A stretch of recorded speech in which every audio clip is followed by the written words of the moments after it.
Carrots. Hi! Hello! Hello guys! Magandang umaga sa inyo, mga kabayan.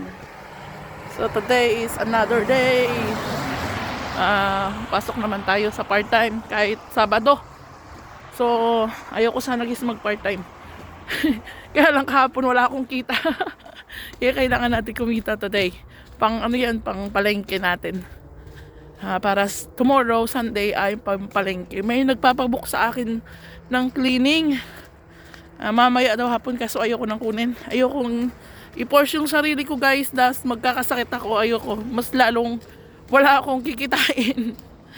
So, one job lang tayo. Tapos, tomorrow hindi ako mag-work kasi Sunday. Talagang rest day ang Sunday. Mas malamig dito guys. Sa lugar dito sa bandang probinsya.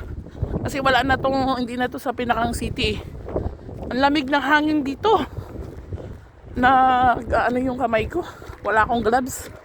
Kasi guys doon sa city, okay naman kahit ano may snow, ganito ang weather. Pero dito ang lamig, grabe. Hello po. So yun guys, nagluto po ako ng chicken soup. Para healthy pong pagkain ng mga bata. Daw ng malamig ng panahon ngayon, lagyan natin siya ng broccoli, patatas, carrots.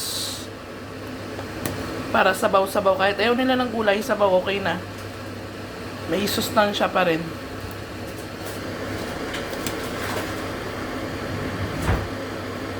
Hello guys! Happy Sunday po sa inyong lahat dyan. So hindi po tayo nag-vlog kanina pong umaga. Dahil nagkameron po ako ng mabilisang part-time. So gabi po yun mga guys. 11, 12 o'clock na ba?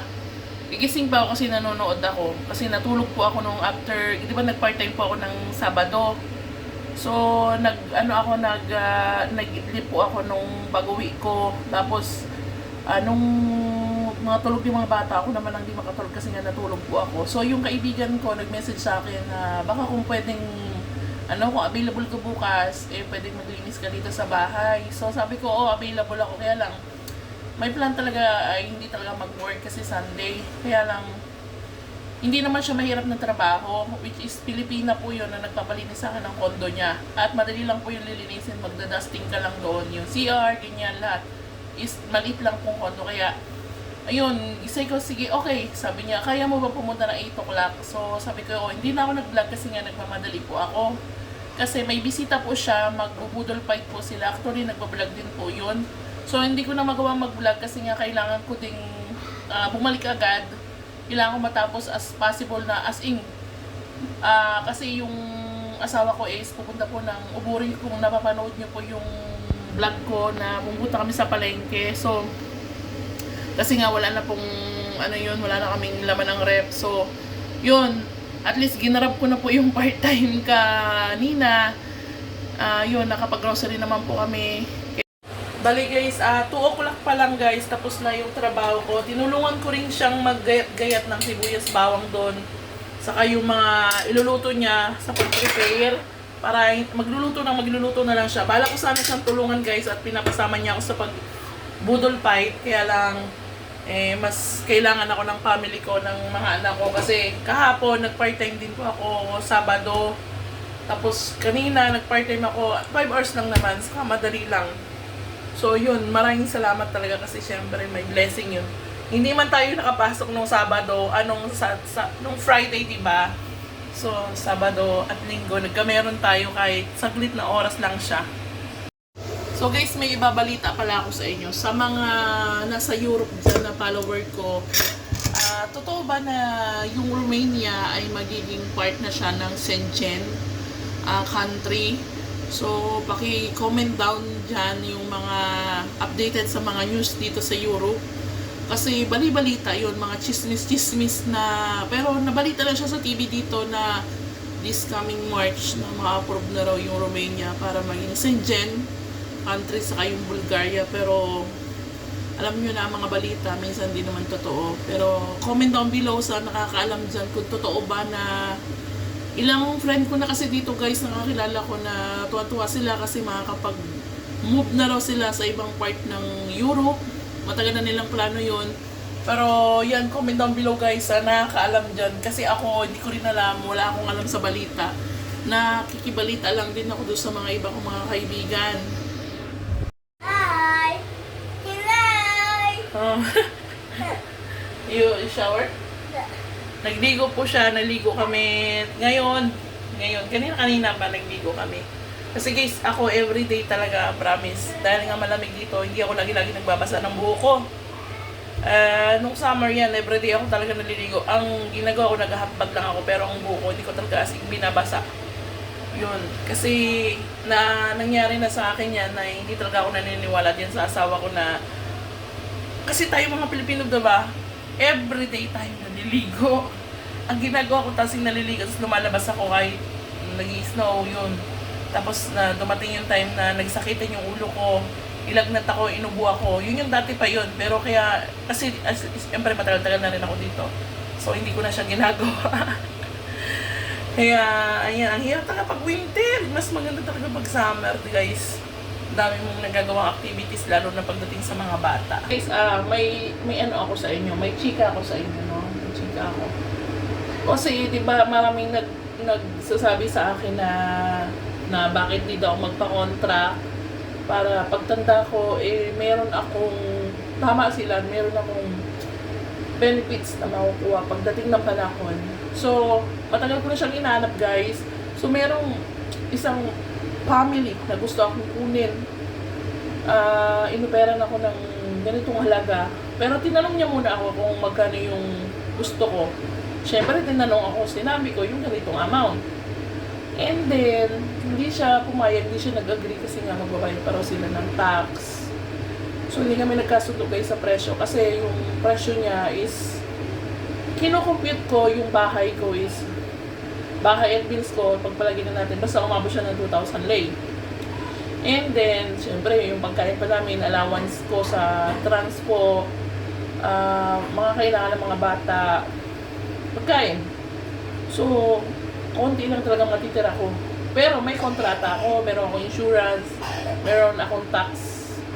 Kaya lang hindi kami makakasurvive sa ganung amount. Kaya, hindi ko siya ginarap guys. Kilala ko yung, matagal na ako nagpa-part-time sa kanya.